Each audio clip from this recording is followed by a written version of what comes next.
আচৰিত কথা আৰু আমি যথেষ্ট আচৰিত হৈছোঁ। মই আগতো আপোনাক কৈছোঁ, যেতিয়া অসম চৰকাৰে কাউ প্ৰটেকশ্যন বিলখন আনিছিলে, আমি কৈছিলোঁ যে এইখন কাউ প্ৰটেকশ্যন বিল নহ'ল, it's become a beef trading bill. কাৰণ আজি আপোনালোকে যিটো বাতৰি কৈছে, দক্ষিণ গাঁৱত, গুৱাহাটী কাহিলীপাৰাৰ দক্ষিণ গাঁৱত যিটো ঘটনা হৈছে যে গৌ মাংসৰ যিটো বেপাৰ চলিছে, তাৰ পৰা পদ্ধতিগতভাৱে আপোনালোকে যি ধৰণৰ ভিডিঅ'বোৰ বাতৰিত যি ধৰণে পাইছোঁ, গৰুৰ মূৰ ক'ৰবাত, গৰুৰ ভৰি ক'ৰবাত, গৰুৰ ছাল ক'ৰবাত, তো তেনেকুৱা সময়ত আৰু যিটো কথা কৈছে যে 5 কিলোমিটাৰ অন্তৰত নামঘৰ মন্দিৰ থকা ঠাইৰ পৰা 5 কিলোমিটাৰ হ'বলৈ, কাহিলীপাৰা ওচৰ সেইখিনিতেইটো পাৱাৰ হাউচতে কালী মন্দিৰ আছে, অকণ দক্ষিণ গাঁৱত আপোনাৰ কৃষ্ণ মন্দিৰ আছে। তো তাৰপিছত যদি এইবোৰ ভেকু ভাওনাই হ'ল, তাৰমানে গোটেই কথাবোৰ, তাৰমানে আমি যিটো কথা সন্দেহ কৰিছিলোঁ যে এই গোটেই কথাটো ব্ৰিফ ট্ৰেডিং বিল হ'ব, ব্ৰিফ ট্ৰেডিং বিল হৈছে। অসমৰ মাননীয় মুখ্যমন্ত্ৰী মহোদয়ক আমি আহ্বান কৰিছোঁ। আমি ভাবিছিলোঁ আমি নিজেই যাম, কিন্তু আমি যদি প্ৰতিটো মুহূৰ্তত আমিয়েই যাব লগা হয়, তেতিয়াহ'লে অসম চৰকাৰৰ কি কাম আছিলে? আৰু অসমৰ যি গুৱাহাটীৰ যি মিউনিচিপালিটি আছে, তেওঁলোকে কি নজনাকৈ আছিল নেকি? তেওঁলোকে যদি নজনাকৈ এইটো হৈছে যে সংবাদকৰ্মীয়ে যদি এইটো বাতৰি আনিব লগা হয়, তেতিয়াহ'লে GMCৰ সেই বিষয়া কৰ্মচাৰীসকলে কি কাম কৰি আছে?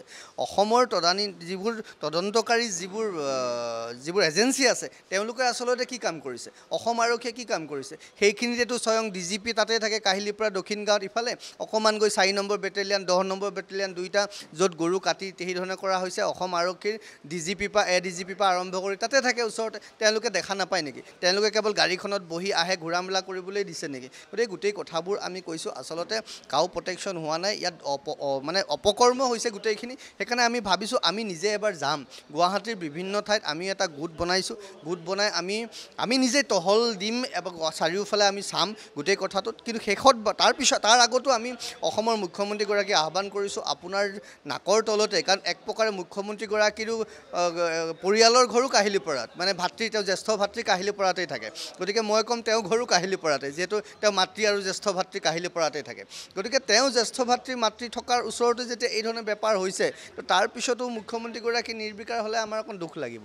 গতিকে সেইকাৰণে আমি মুখ্যমন্ত্ৰীগৰাকীক কৈছোঁ, যথেষ্ট সতেজ বুলি আমি ভাবিছোঁ। তেওঁ যিধৰণে কথা কয়, সেইধৰণে আমি কাম কৰাটো আমি বিচাৰিছোঁ। যে কাম কৰক, কাউ প্ৰটেকশ্যন বিলৰ কথা কৈছে, কাউ প্ৰটেকশ্যন বিলখন আনক, প্ৰপাৰলি ইমপ্লিমেণ্ট কৰক, দোষীক শাস্তি দিয়ক। আৰু কি ধৰণে হ'বলৈ পাৰিছে? মোগল গাৰ্ডেন বুলি হৈছে কোনোবা এখন আপোনাৰ এই ইয়াতো আছে ক'ৰবাত আপোনাৰ আমাৰ ৰাজধানী মছজিদৰ ওচৰত গণেশগুৰিত কিবা মোগল গাৰ্ডেন, তাতো গৌ মাংস পায় বুলি কৈছে। হাজি মুছাফিৰ খানা নে কি আমাৰ নেহেৰু ষ্টেডিয়ামৰ ওচৰত, তাতো গৌ মাংসৰ বেপাৰ, মানে তাত মেনু ওলাইছে।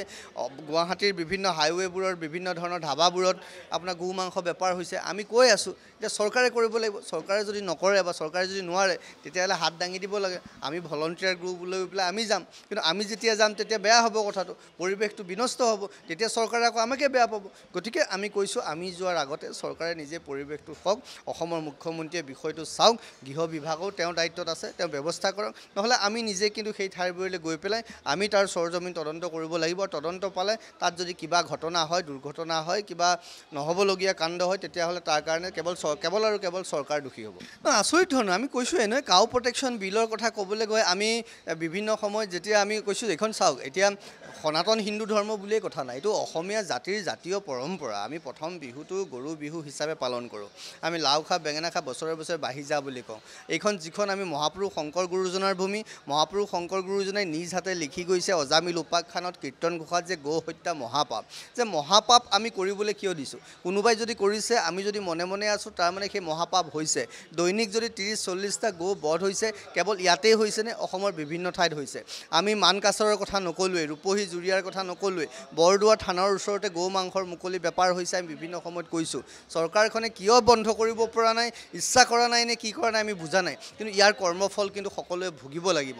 কাৰণ দৈবিক কাম, ঐশ্বৰিক কাম, ঈশ্বৰৰ কামত যেতিয়া আপুনি আসুৰিক প্ৰবৃত্তি দেখুৱায়, আসুৰিক আচৰণ দেখুৱায়, তাৰ পৰিণাম কিন্তু সকলোৱে ভোগ কৰিব লাগিব। এতিয়া সেইকাৰণে আমি পুনৰ এবাৰ আহ্বান কৰিছোঁ অসমৰ মুখ্যমন্ত্ৰী মহোদয়ক, যি ধৰণৰ বেপাৰ বাণিজ্যবোৰ হৈছে, অন্য বহুত বেপাৰ বাণিজ্য আছে। আৰু আটাইতকৈ ডাঙৰ কথা হ'ল, মুছলমান সমাজত গৰু হত্যাটো বা গৌ মাংস খোৱাটো বাধ্যতামূলক নহয়, ক'তো লিখা নাই। কোৰাণত বৰঞ্চ গৌ হত্যাটো নিষিদ্ধহে কৰা আছে। কিন্তু তাৰপিছতো এইটো এটা সনাতন হিন্দু ধৰ্মৰ পৰিপন্থী কাম হিচাপে, বা সনাতন হিন্দু ধৰ্মক অসমীয়া জাতীয় জীৱনত, যিহেতু গৰু বিহু আমি পালন কৰোঁ, গৰু সংৰক্ষণ আছে, গৰু মৰাৰ লগে লগে আমাৰ ডিঙিত পঘা লৈ আমি বেকে ঘূৰি ফুৰিব লাগে, আমি মাত পৰ্যন্ত মাতিব নোৱাৰোঁ।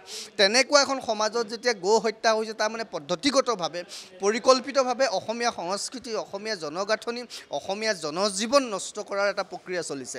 ধৰ্মটো বাদেই দিলোঁ, কিন্তু অসম হিচাপে, অসমীয়া হিচাপে অসমীয়াৰ স্বকীয়তা, অসমীয়া জাতীয় জীৱন নষ্ট কৰাৰ প্ৰক্ৰিয়া চলিছে, ষড়যন্ত্ৰ চলিছে। এইখিনি যদি বাধা দিব নোৱাৰে, ক'ৰবাত নহয় ক'ৰবাত অসমৰ মুখ্যমন্ত্ৰীজনকো এই ষড়যন্ত্ৰৰ অংশীদাৰ হিচাপে আমি ভাবিব লাগিব। আমি সেইটো ভাবিব বিচৰা নাই। গতিকে মুখ্যমন্ত্ৰী মহোদয়ক আহ্বান কৰিছোঁ, আপুনি বিষয়বোৰ কঠোৰ হাতেৰে দমন কৰক আৰু প্ৰয়োজনত আমাক সহায় বিচাৰক। আমি সহায় কৰিবলৈ প্ৰস্তুত। তেওঁ ভলণ্টিয়াৰ টীম প্ৰস্তুত কৰি দিয়ক দৰকাৰ পৰিলে। যেনেকৈ VDP আছে গাঁওবোৰত, ভিলেজ ডিফেন্স কিবা কয় নহয়, VDP যেনেকৈ আছে, এই VDPৰ নিচিনা আমাক দিয়ক। আমি গো সুৰক্ষা কৰিবলৈ আমি দেখুৱাই দিম তেওঁলোকক। আমি আইন হাতত তুলি নলওঁ, কিন্তু আমি দেখুৱাই দিবতো পাৰিম। কিন্তু তাৰ কাৰণে আমাক সেই অথৰিটি দিব লাগিব। মুখ্যমন্ত্ৰী মহোদয় কৈছোঁ, অসমত তেনেকুৱা কিছুমান ভলণ্টিয়াৰ গ্ৰুপ তেওঁ প্ৰস্তুত কৰক। যিহেতু তেওঁ আৰক্ষী ফেইল, তেওঁৰ অন্যান্য যিসকল এজেঞ্চি আছে সেইবোৰ ফেইল, নহ'লে তেওঁৰ নাকৰ তলতে এইটো হৈ নাথাকে। কাহিলীৰ পৰা সৌ অকণমানহে, তেওঁ দিছপুৰৰ পৰা কিমান আপুনি ক'লে 3 কিলোমিটাৰ দূৰ। তো 3 কিলোমিটাৰ মানে আমাৰ গণেশ মন্দিৰ আছে, 5 কিলোমিটাৰ নহ'লে তাতে কেনেকৈ কৰিব পাৰে? যে total failure of cow protection bill. গতিকে মুখ্যমন্ত্ৰীয়ে বিবেচনা কৰক, সেইধৰণে কাম কৰক। প্ৰয়োজনত আমাক সহায় বিচাৰক, আমি তেওঁক সহায় কৰিম। আৰু যদি আমি নিজাকৈ যাব লগা হয়, তেতিয়া কিন্তু পৰিৱেশটো বেয়া।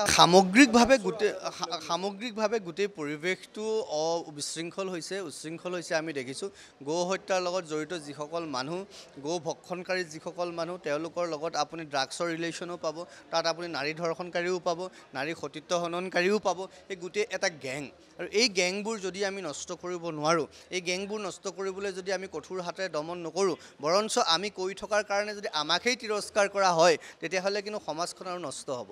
আমি আহি থকা প্ৰজন্মটো ক'লেই যাব। আমাক সকলোৱে আমাক তিৰস্কাৰ কৰিব পাৰে, আমাক বেয়া পাব পাৰে, কিন্তু আমি কোনটো প্ৰজন্মক দিম? সেই য'ত এই গো হত্যা কৰি সেই ধৰণৰ এটা লেতেৰা পৰিৱেশ কৰা হৈছে, তাৰ পৰা বিভিন্ন ধৰণৰ বেমাৰৰ বীজাণু মানে বিয়পি পৰিব। সেই মানুহখিনি লোকচান কাৰ হ'ব? তাৰ ওচৰ পাজৰৰ মানুহখিনিয়ে মাতক, আগবাঢ়ি আহক। প্ৰয়োজনত আমি তেওঁলোকৰ ওচৰলৈ যাম, আমি তেওঁলোকৰ লগত থাকিম। সকলো একত্ৰিতভাৱে সমাজখনত সকলো শ্ৰেণীৰ সকলো মানুহে একত্ৰিতভাৱে মাত মাতিব লাগিব। সেইটোৱে জনমত বুলি কোৱা হয়। এই 2-4জন মানুহে একো কৰিব নোৱাৰে। গতিকে আপোনালোকৰ খুব সুন্দৰ কাম কৰি আছে, সংবাদ মাধ্যমে বাতৰি প্ৰচাৰ কৰিছে। আমি আপোনালোকৰ লগত আছোঁ। আহি থকা দিনত আমি তালৈ যাম, কালি পৰহি যেতিয়াই সুবিধা হয় আমি নিজেই যাম।